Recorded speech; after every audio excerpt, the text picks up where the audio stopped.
Helo. Helo, chi'n iawn? Dyma Sisial. Yn eirin I fi. Mae Sisial fel nifer ohonoch chi gytre o'r ysgol ar y foment, ond un o'r llyfrau ti'n joio darllen yw...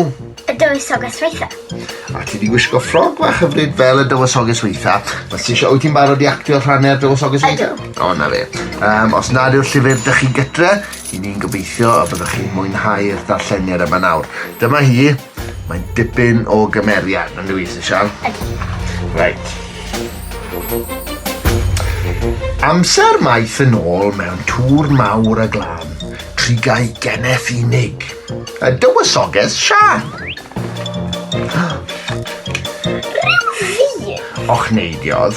Fe ddaw yn hywysog pan goedog ei ar ei benol coronog. Rwy'n ei ddisgwyl bellach ers dros gan mlynedd. Rwy'n mynd yn hen ac yn colli am mynedd. Darllenais bob llyfr, rwy'n ddoeth yn awr, a syfais fy mhethau hyd at y llawr. Mae'n rhaid I fi adael fy nhŵr bach clud, torri fy ngwallt a gweld y byd. Yna, y Sian ar fi'n ffrwydro'n un flwydd, glaniad tywysog, fel breuddwyd oedd.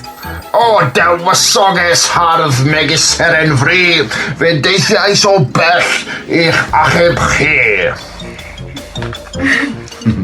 Brwydrais, enillais, codais ofn a braw.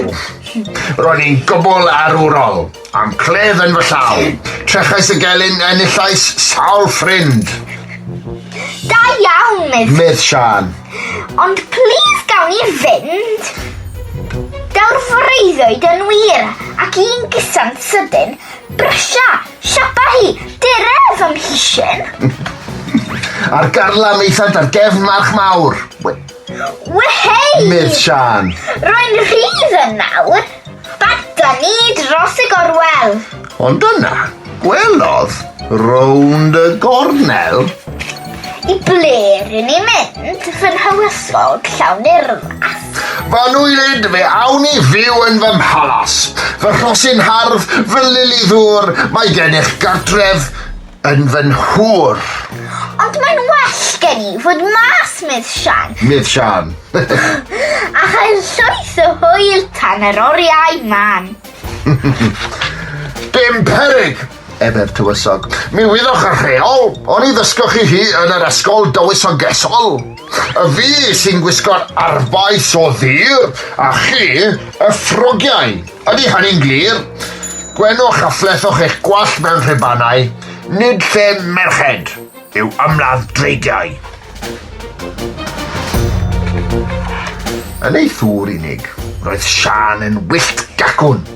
Mae tywysog mor dop ac yn hynod hen ffasiwn. Mae yn dweud. Yna fe welodd, fri yn y nen, ddraig ddychrynllid y than yn ei ffen. Ond ni redodd mewn ofn na theimlo bygythiad, ac yn sydyn iawn fe'i trawwyd a syniad. Hei ti, Fe weiddodd, ti ar cyrfangau, hoffet ti ddisgled I ddiffodd y fflamau? am hyfryd, medd y ddraig, just bear in mind, mae tywysog felltith na'n dipyn o boen. Ydy, Mydd Sian. Mydd Sian. Mae'n boen, rwy'n cytuno.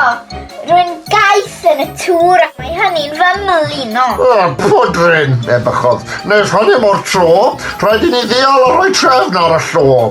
Sniffiodd y ddraig ei ffisig arbennig, cyn chwalu'r tŵr a'i thisian ffyrnig. Tŵr yn racs yn dweddys. Dyna ddigon, dywysoges Sian, daeth yn ei ôl a sirodd ei gan. Am olwg sydd arnoch, a ble mae eich tŵr? Chwi yw'r dywysoges weithaf, rwy'n siŵr. Hefyd, Siani, o'r holl bechodau. Pam fod na ddraig ymhlith fy mlodau? Falle taw'r dywysoges weithaf o'i fi. Chwarddodd Sian. Ond granda di, pa ots am dŵr a gwallt sy'n fler, a fi gyda'r ddraig I weld y ser. Sniffiodd y ddraig cyn codi ei llais. A chynhesu godre'r frenhinol bais. Mae drons er dan. O hynny mlaen, aeth y ffrindiau newydd a'r anturiaethau lu gyda'i gilydd. Gan achosi hafoc ym mhob man i ffyliaid brenhinol a marchogion gwan. Rhaid dweud, Mydd Sian wrth yfed ei te. ni yw'r tîm gorau sydd i'w gael dan y ne. Chwarddodd y ddraig a'i bol yn crynu, a bu iddynt fyw'n hapus byth wedi hynny. Diolch yn fawr, cadwch yn iach a chadwch y ffydd.